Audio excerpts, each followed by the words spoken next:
Hi everyone, my name is Aviva. I'm a Brooklyn-based artist.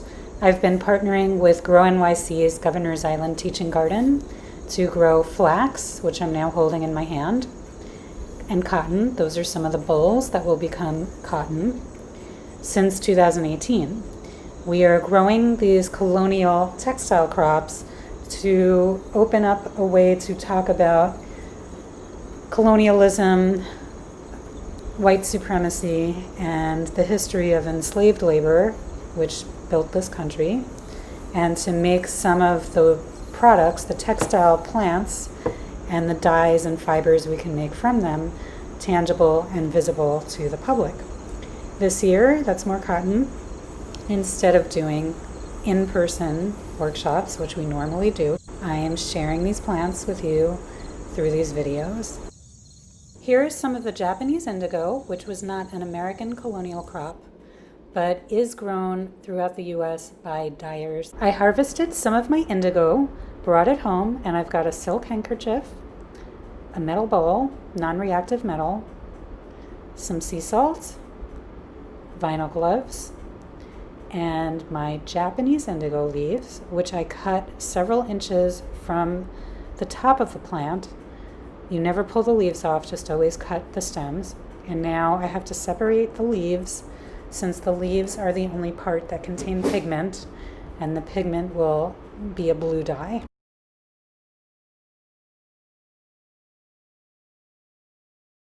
This process can take a while. As you can see, that one stem looked pretty full, but only a few leaves end up in the bowl, so I'm going to keep going. I'm a few stems in, and you can see there are a few more leaves accumulating, but it really does take quite a while for this to happen. So we're going to speed this up a little and jump ahead to where my bowl is full. And the next step is to take the sea salt and to pour a very healthy amount on top of the leaves. The sea salt will act sort of like a mordant.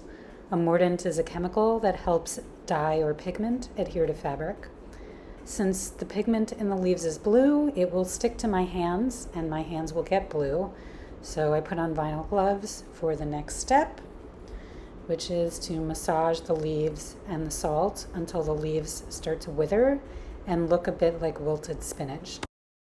This process can also take 15 minutes, and I sometimes stand up so I can feel like I'm kneading this like dough and putting a little bit more pressure and body weight into the process. I continue doing this for about 15 minutes. Then I get my silk and I wet it thoroughly and then wring it out. And I will place this under the leaves. I'm going to continue massaging the leaves onto the silk, covering as much of the fabric as possible. This salt rub method does not create an even distribution of the blue dye or pigment. So we'll see later that it will have somewhat of a tie-dye or speckled effect. Also, during this process, I sometimes feel as though the withered leaves don't look like enough. So I will pick more leaves off of stems and add those in. I might add a little more salt as I add more leaves, and then continue the massaging process for anywhere from 15 to 20 minutes.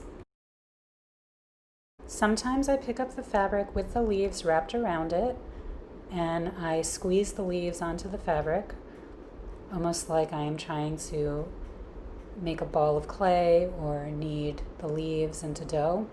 And I redistribute them as well to try to cover as much of the fabric as possible and get a more even distribution of color. The leaves get stickier the longer I massage them, and you can probably see a little bit of liquid leaching out. You might even be able to catch glimpses of a sort of greenish turquoise color that is starting to emerge on the fabric.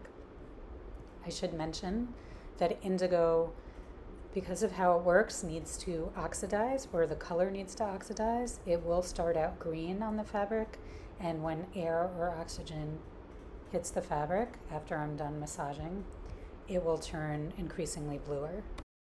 You can see a little of this sort of seafoam green color starting to form here.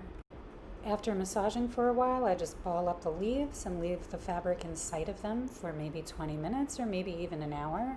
You can even do that for several hours. It will make the color darker.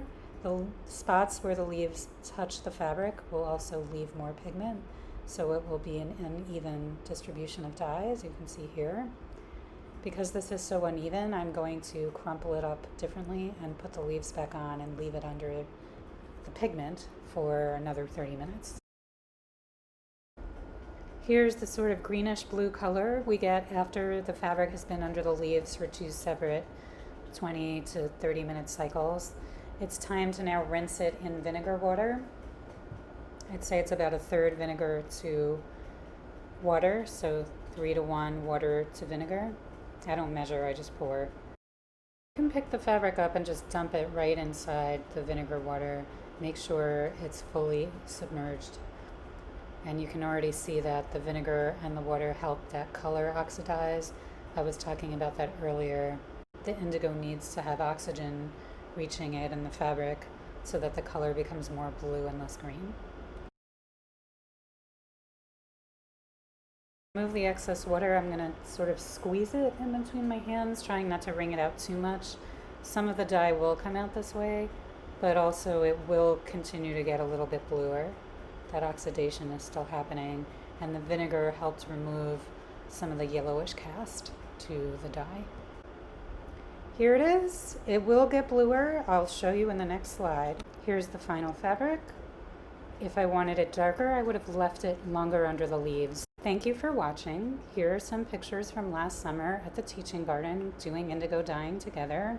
We hope to do this together again next summer in 2021.